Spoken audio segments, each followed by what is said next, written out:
On a calm, humid afternoon in November 2014, a local nursery owner in eastern Venezuela was at work with his 4-year-old son, who had come along to spend the day with his father. The two had enjoyed themselves all day, and before wrapping up, the father went out to collect some fertilizer from the field to package for selling. The little boy tagged along, and while his father was busy with his work, he noticed an open soda can laying nearby. Curious and perhaps thirsty, he reached for it, thinking he could sneak a sip without his father noticing. But the moment his small hand gripped the can, a pair of long, spiny legs shot out of its open mouth, and before he could react, a sharp, burning pain ripped through his arm. The boy dropped the can to the ground and broke into frantic cries. Whatever it was, the creature had attacked him and was still inside. Seeing his son in agony, the father rushed over and began striking at the can, convinced it had to be a scorpion or maybe a snake. But the harder he hit, the clearer it became. This thing wasn't dying easily. Its shell was unnervingly hard, and every time he tried to crush it, the creature relentlessly lashed back, trying to strike him as well. After several desperate minutes, he finally managed to kill it. With fragments of the strange predator in hand, he rushed his sobbing child to the nearest hospital, hoping the medics could identify what it was and act quickly to help the boy recover from its sting. But before anything could be done, the boy's condition deteriorated. Within hours, his life was gone, claimed in unbearable pain. It would only be later that the researchers at the University of Oriente would put a name to the killer. And it wasn't a snake, nor a scorpion, nor any ordinary insect for that matter. It was something far more disturbing and unprecedented. The creature with an unsettling, long, armored body, legs that seemed countless, hooked fangs, and with them, a venom so powerful it could bring down even the fiercest of predators. Meet the world's most terrifying arthropod, the Amazonian giant centipede.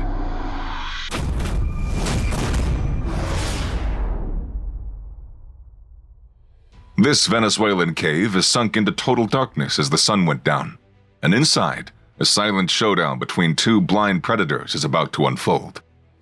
The roof of the cave is packed with bats, restless and ready to launch into the night for their usual hunting runs, while down on the floor, a giant Amazonian centipede has already sensed their presence with its twitching antenna.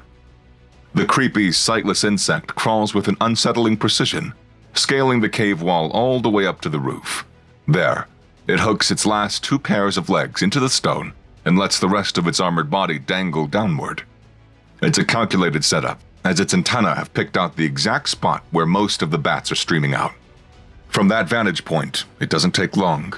As soon as the next flock rushes out, the centipede lashes out and snatches a bat mid-flight, clamping down with its muscular, plated body. Dozens of clawed legs coil around the struggling victim before it drives venom straight into the prey to shut it down. Then, slowly and methodically, it spends over an hour chewing through the bat until every bit of it is devoured. A meal nearly twice its own size and weight. But bats alone don't tell the full story of this creature's disturbing ferocity. There's much more to this nightmare, and we'll get to that soon. First, let's give these critters the introduction they deserve. Scolopendra gigantea, also known as the Peruvian giant yellow-legged centipede, or the Amazonian giant centipede, stands as the largest centipede species on Earth, found across much of South America and the southern Caribbean, thriving in tropical and subtropical forests, both lush and bone-dry. It prefers the shadows, hiding beneath leaf litter, rocks, and fallen logs, or in any damp, dark corner it can find. Places like trash piles, rubble, flower pots, and even the cracks of walls and ceilings in nearby homes. True to its name, this thing is a monster of size. A full-grown specimen can stretch up to 12 inches long, nearly the length of a human forearm, and its body is built like living armor. It's divided into 21 to 23 solid plate-like segments, each carrying a pair of long, dark, yellow-tinted legs that twitch and coil with unsettling precision. Its flattened exoskeleton gleams like polished bone, built to flex and crush at the same time. At the front, the head bears 2 long antennae probing the air, and beneath them lie its most terrifying weapons, a pair of curved, sharp, venom-injecting forcipules capable of piercing skin, muscle, and even small bones of its victims. Much like the centipede, a tarantula carries a lethal dose of venom and can sense movement through the fine hairs on its legs, reacting just in time to strike down anything that threatens it. But when it comes to raw speed and ferocity, the giant centipede is on another level. With its dozens of powerful legs, it can literally dart forward and coil itself around a tarantula, crushing it in seconds. Its sharp, fang-like forcipules can pierce straight through the spider's tough hide, while its own armor, made of thick, overlapping shells, is nearly impossible for the tarantula to break through. So when these two venomous titans cross paths, the odds almost always tip in the favor of the centipede. This monstrous centipede's antenna picked up the faint movements of a tarantula nearby, and within a split second, it lunged at terrifying speed. Before the spider could even react, the centipede's long, armored body coiled around it like a living vice, trapping the helpless predator in, while its forcipules plunged deep, injecting venom that quickly shut the spider down. The fight was over, almost as soon as it began. But in the wild expanse of the Amazon and its neighboring regions, tarantulas are just one among many ruthless enemies a centipede faces, and with most of them, the showdown is anything but easy. One of its toughest competitors is the snake. Of course, a large serpent wouldn't let the centipede get anywhere close, but when it comes to medium-sized snakes, even those twice its length, the fight becomes a very ugly test of survival for both of them. Rattlesnakes across the Americas, for example, carry venom that's several times deadlier and faster acting than that of any centipede, and this monster centipede seems to know it.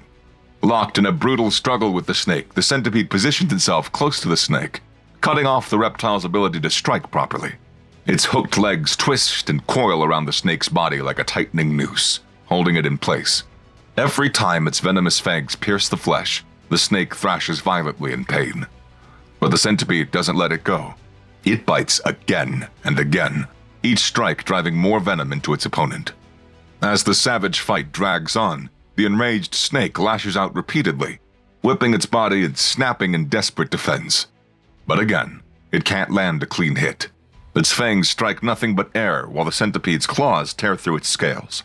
Eventually, it does manage to shake the centipede off, but by then its body is weakened from the toxin coursing through it. Meanwhile, the centipede, still looking quite in shape, drags itself toward a nearby water source, taking a brief pause, perhaps to recover its strength and finish what it started. Apart from occasionally taking down snakes, bats, or spiders, most of its diet includes a variety of insects, worms, snails, scorpions, small lizards, frogs, mice, and even birds the size of sparrows.